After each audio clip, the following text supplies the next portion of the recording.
Ladies and gentlemen, boys and girls, welcome to another session of podcast.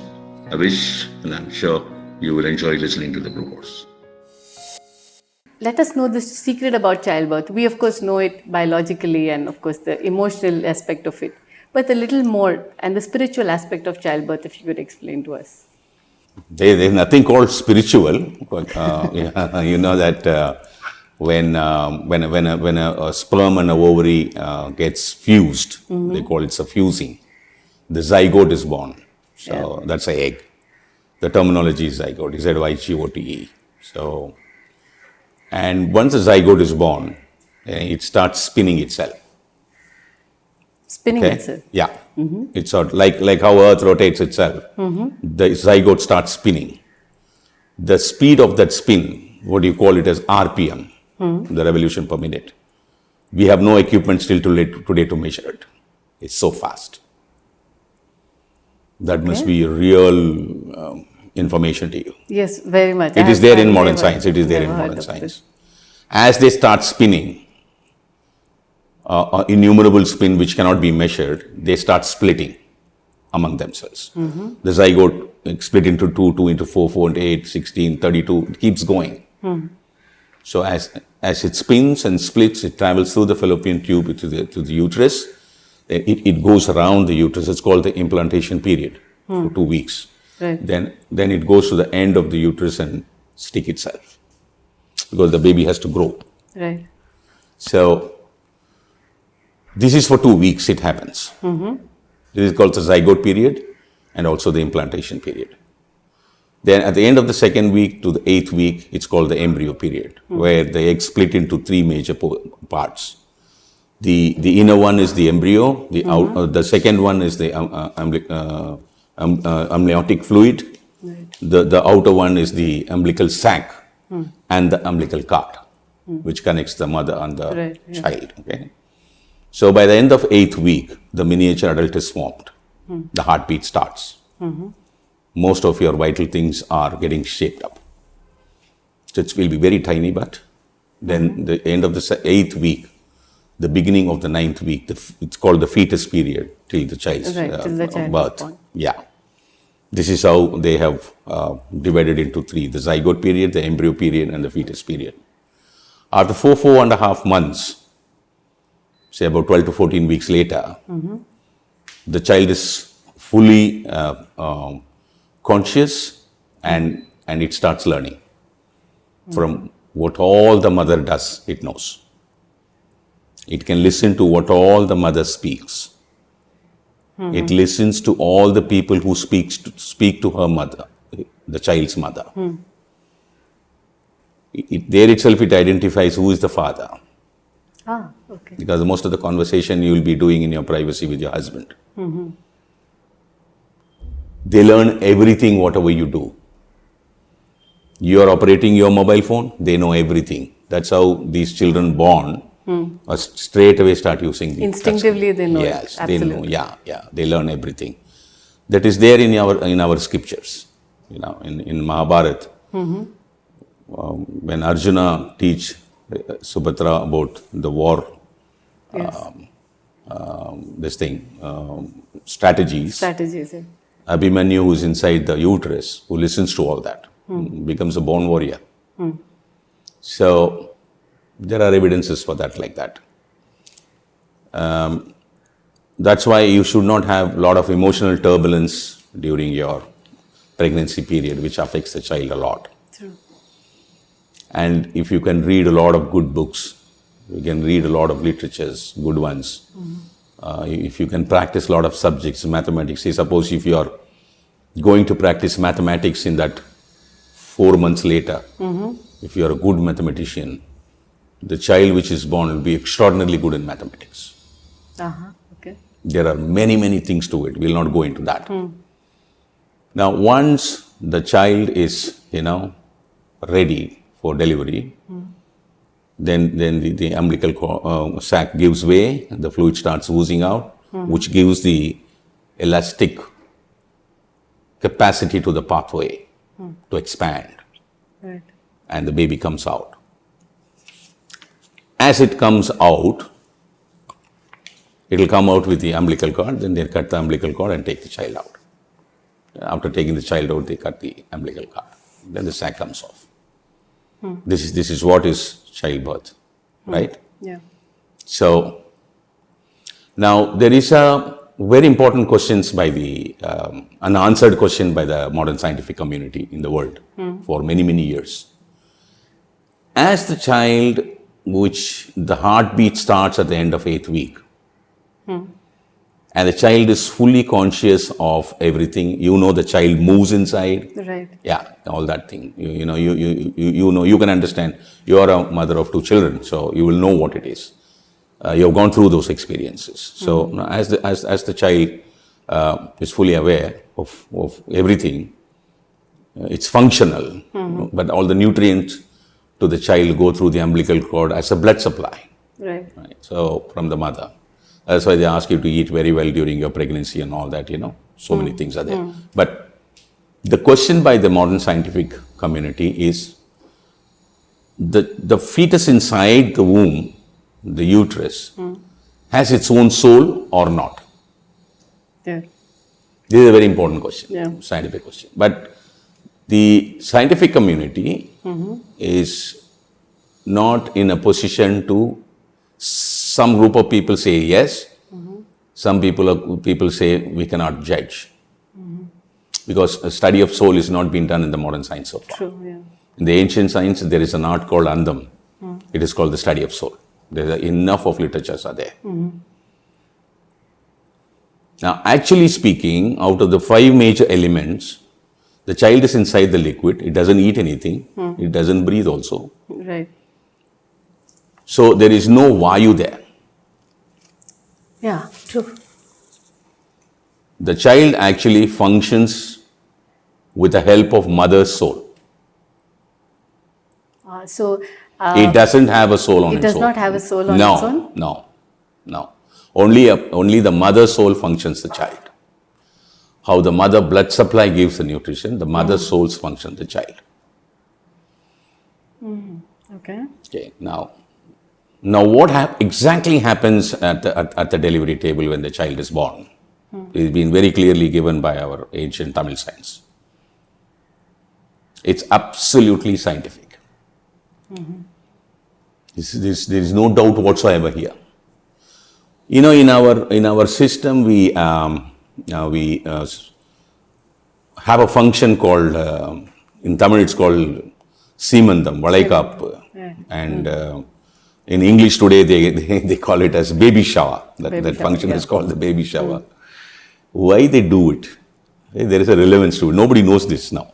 Nowadays. I don't know at what age they forgot. I don't think so. You can go and ask any person in this world. I was hundreds and thousands of people. They said no, we don't know. It is just a function. But it's still done. It is something they say. Each person says something. Now it is done for a particular reason. The child delivery on the delivery table, whatever, is called prasavam. Prasavam in Tamil means rebirth. Rebirth. What is rebirth?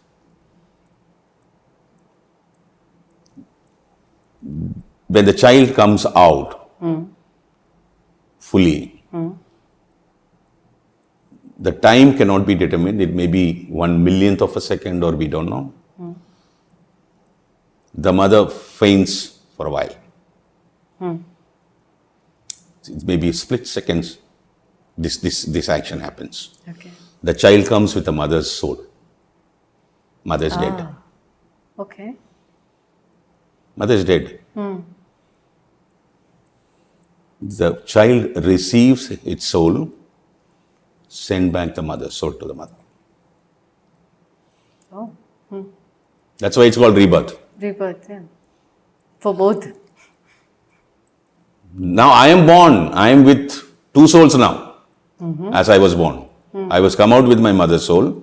I receive my soul. Immediately I send my mother's soul. For me it's a birth. For my mother it is rebirth. Right, yeah. Because her soul is departed yeah, with the child. It's very important. There, if the child does not give the soul back to the mother, she's gone. She's dead. Yeah.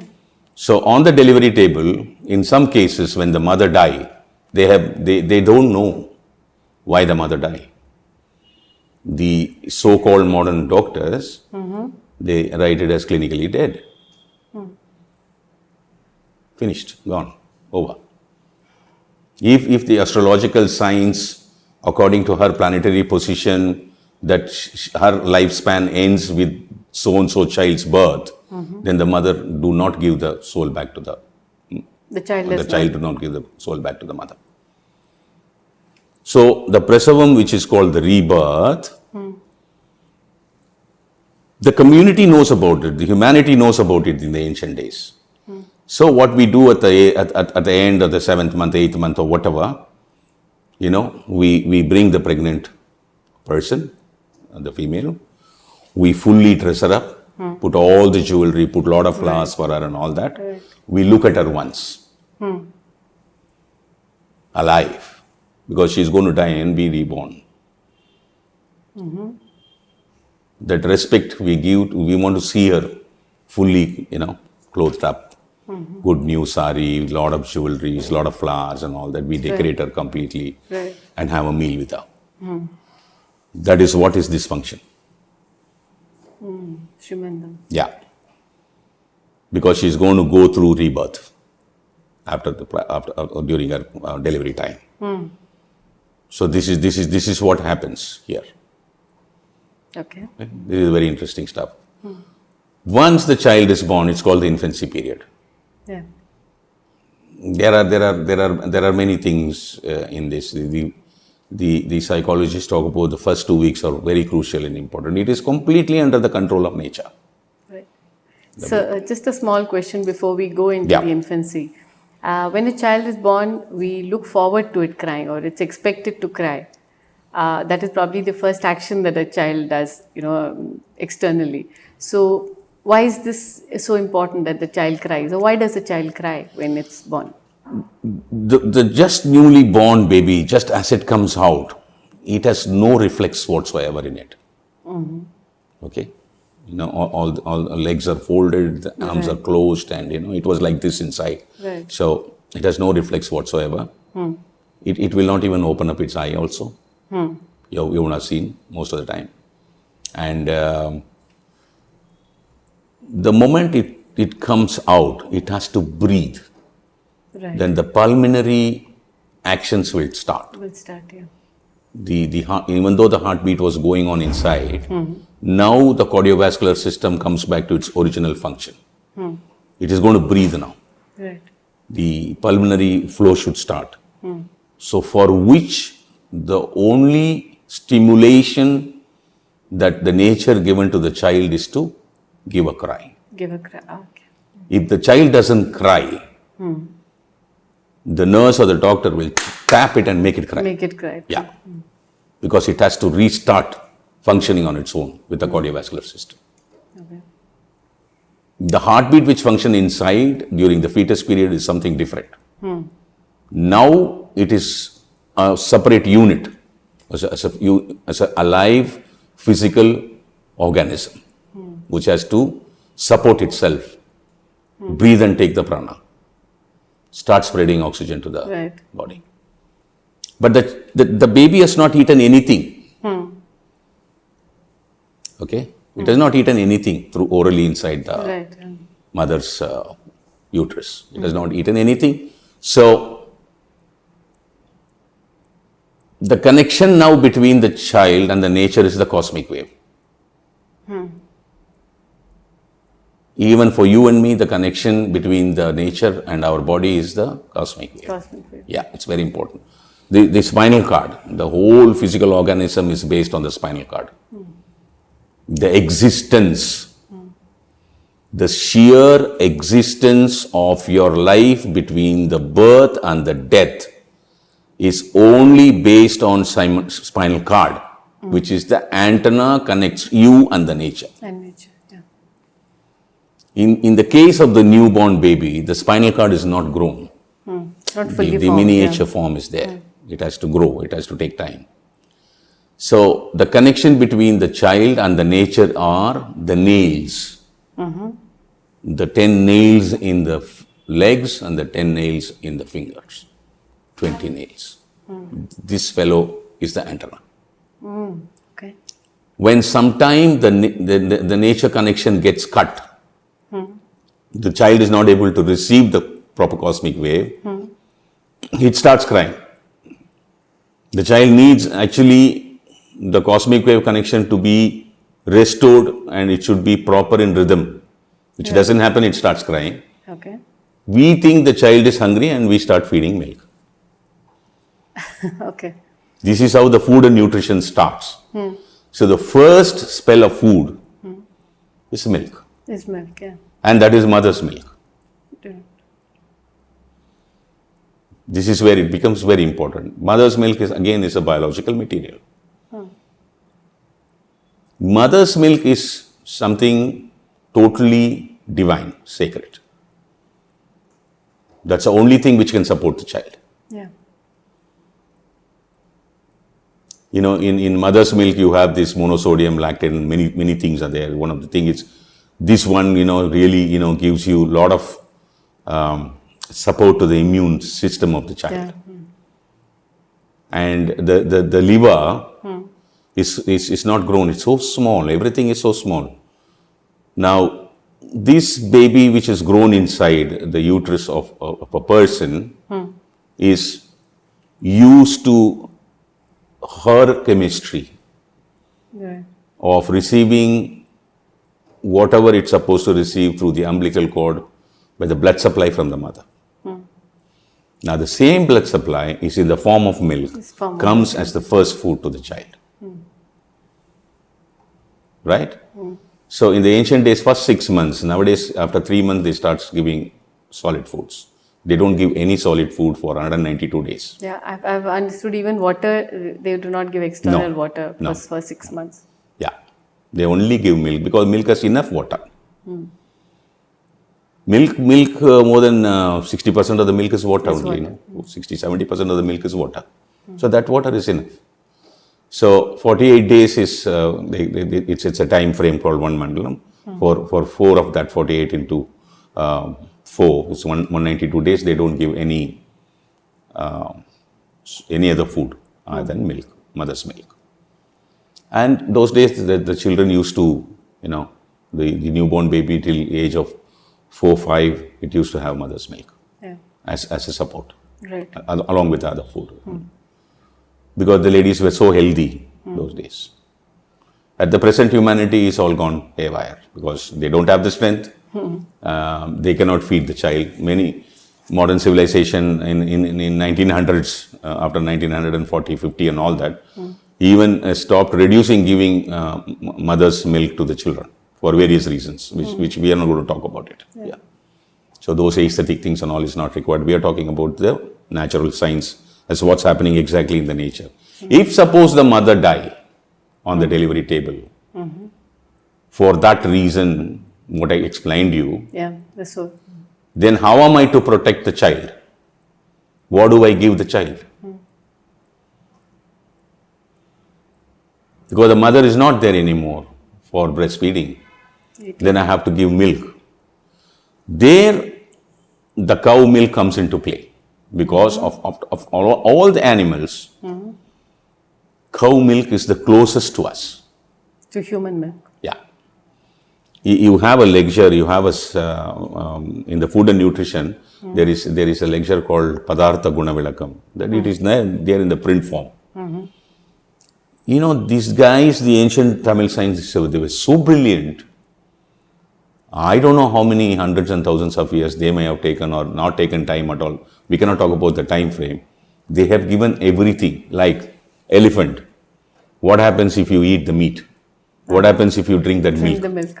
What happens if you, eat the excretions? The curd of that milk, the buttermilk of that milk, the ghee, the fat, the butter. For every animal it is there. Horse, lion, tiger, goat, cow, camel, you name the animal, rabbit, dogs, cats, everything is given. The meat, the milk, the curd out of it, the butter out of it, the ghee out of it, the buttermilk out of it, all that. Very clearly given. In the sense, when you eat them, what is the good and what is the bad? What what is the effect? Positive. Yeah, effect what happens inside the body. So now the baby, if it is not going to have its mother, if it is going to be a motherless child which is just born, how the family is, the members around it is going to take care, is where the cow milk comes into picture. Okay. Now, this is what that cow milk becomes the most dominant food, which we will talk about it in our next session. We'll complete this. We'll talk about next another day. We'll talk about the milk. That was some very information that's really not available, sir. Thank you so much for. No, whatever that this. we have studied in our pathway, in our journey of studying the heritage, we were trying to understand each and every food, how it comes to existence, and then how it was done. Now, what is the present day situation? What is happening today? And then what is the science behind it? What is the modern science contribution? What is the Indian science contribution? And what is the nature's contribution to it? What happens exactly in the nature? We were more of gatherers of information. And we have done our own research works, very little on every aspect of it. Thank you very much for spending your quality time. Thank you very much for your attention. I wish you enjoyed this session. See you later.